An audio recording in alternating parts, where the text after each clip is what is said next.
Nossa meditação de hoje tem o título de Urim e Tumim, a busca da orientação divina. O texto para nossa meditação está em Números, capítulo 27, do 18 até o 21. Claro que veremos dentro do contexto todo, mas a leitura é no livro de Números, capítulo 27, 18 a 21. E o texto diz assim: Então o Senhor disse a Moisés: Toma Josué, filho de Num, homem em que há o Espírito, e impõe-lhe as mãos. Apresenta-o diante do sacerdote Eleazar e de toda a comunidade, e ordena-o diante deles. E porás da tua glória sobre ele, para que toda a comunidade dos israelitas lhe obedeça. Ele se apresentará diante do sacerdote Eleazar, que perguntará por ele na decisão do Urim, perante o Senhor.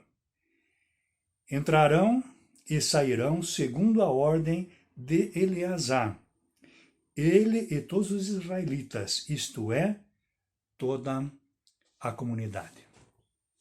Quando chegamos a este ponto da leitura aqui do livro de Números, nós já sabemos que o líder Moisés estava no final da sua vida. Era a hora da partida de Moisés. E, ao mesmo tempo, era a hora de Israel entrar em Canaã. E Moisés sabia disso.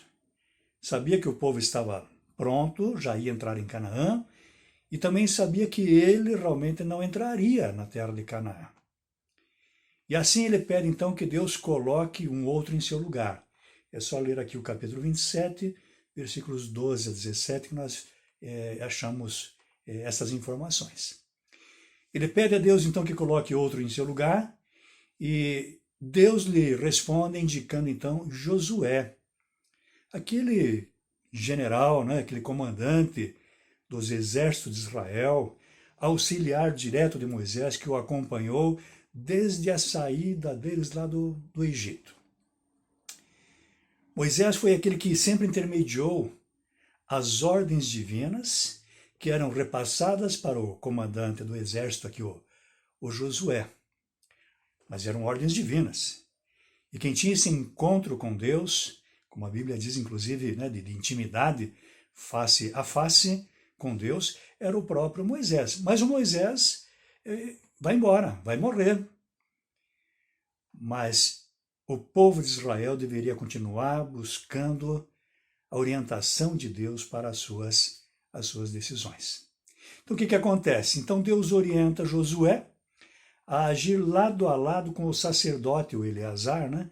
E por meio do sacerdote Eleazar, consultar a Deus, utilizando-se então do Urim. Ou seja, eles não deveriam sair, como o texto diz, né? Não devem sair nem entrar, sem antes consultar qual é a vontade de Deus. O que é essa expressão sair? Não devem sair nem entrar. É uma expressão que significa não devem agir, não devem tomar decisões, não devem partir para a luta, sem antes procurar saber qual é a vontade de Deus. Então o destaque aqui realmente é esse, a busca da vontade de Deus. Neste texto, então, só aparece a palavra Urim, não aparece a palavra Tumim, mas está claro que se trata aqui do chamado Urim e Tumim. Sempre que essas duas coisas estão juntas, quando aparece um, aparece o outro. Urim e Tumim são palavras hebraicas que significam luzes e perfeições.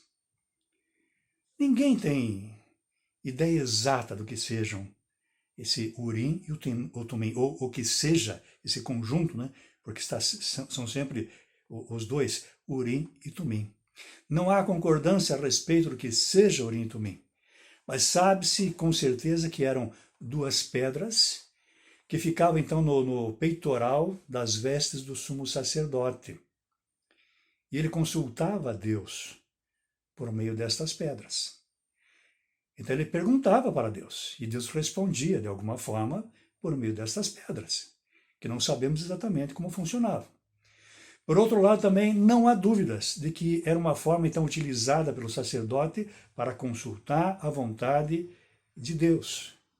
E também há certeza que por meio desta consulta, O Senhor respondia as perguntas com um sim, um não, ou também não quero responder. Não é algo como cara e coroa, que é quem faz uma pergunta para Deus, se der cara é isso, se der coroa é isso. Né?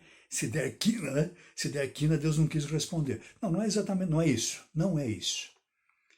Mas é algo em que Deus responde sim, não ou não quero responder. Então eles deveriam buscar a vontade de Deus, e Deus então mostraria para eles, por meio do sacerdote, usando aí o Urim e Tumim, que não temos certeza absoluta do que seja, e mostraria sim, faça isso, não, não faça isso, ou também não quero responder. Então não é alguma coisa assim mágica que nós dominamos a Deus e obrigamos a Deus a responder sim ou não. Não é exatamente isso. Hein? Sim ou não.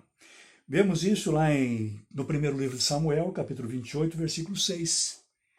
Porque o Saul consultou a Deus e Deus não respondeu. Lá no versículo 6, 28, 6. 1 Samuel 28, 6. Saul consultou o Senhor, mas este não lhe respondeu, nem por sonhos, nem por Urim e nem por profetas. Sonhos, Urim e profetas. O nosso ponto aqui é o Urim, ou melhor ainda, né? O Urim e o Tumim. Deus não respondeu. Então, é claro que Deus poderia dizer sim, não, ou também não quero responder, como fica muito claro aqui. O Novo Testamento não cita Urim e Tumim, ainda que algo parecido com isso possa ter sido utilizado lá na escolha do Matias, do apóstolo Matias, né? Escolha de Matias para ser apóstolo no lugar de Judas, conforme diz lá no capítulo 1 de Atos, do versículo 15 até o 26, mas eu quero só destacar aqui a partir do 21. Eles escolheram 2 pessoas e colocaram diante de Deus e perguntaram a Deus e tiraram por sortes. Talvez seja algo parecido com Urim e Tumim. Diz lá no capítulo 1 de Atos, no 21 em diante, no 23, na verdade. Diz assim: então apresentaram 2, José chamado Barsabás, também chamado Justo, e Matias. E orando disseram: tu, Senhor, que conheces o coração de todos, mostra qual destes 2 tens escolhido. Eles queriam saber a vontade de Deus. Escolhido para assumir neste ministério e apostolado, do qual Judas se desviou, indo para o seu lugar. E conclui no versículo 26, dizendo assim: então tiraram sortes, e a sorte recaiu sobre Matias. Desse modo, ele se juntou aos 11 apóstolos. Então, talvez tenhamos algo parecido aqui, né? E percebemos claramente que foi feito algo muito sério, 2 pessoas excelentes, e a igreja estava em dificuldade para reconhecer qual deveria ser, né? O escolhido para participar do grupo dos 12 apóstolos, então colocaram diante de Deus. Okay? Mas o Novo Testamento não cita aqui Urim e Tumim. E eu também não desejo incentivar aqui a utilização de algo parecido com isso, não, para consultarmos a Deus. Por quê? Porque a minha preocupação é que algo assim venha se tornar uma coisa até mesmo supersticiosa, uma espécie de cara ou coroa, né, ao tomarmos decisões. Então eu pergunto a Deus sim ou não. Por isso que eu já quis destacar, e o Urim e Tumim mostra isso, como lá nos livros de Samuel, mostra que não é algo que você obriga a Deus, é como um cara e coroa, de maneira nenhuma. Tá? Isso não.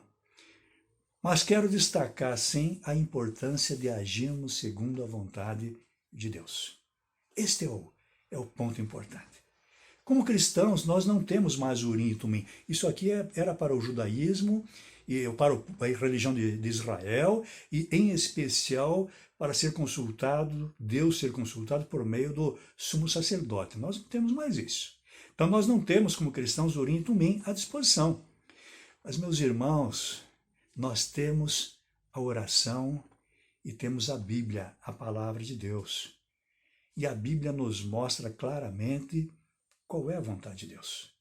Então nós faremos muito bem em utilizar regularmente a oração e o estudo da palavra, para sabermos qual é a vontade de Deus para o nosso dia a dia. Pode ter certeza, a vontade de Deus para nós é sempre a melhor. Fique na graça e na paz.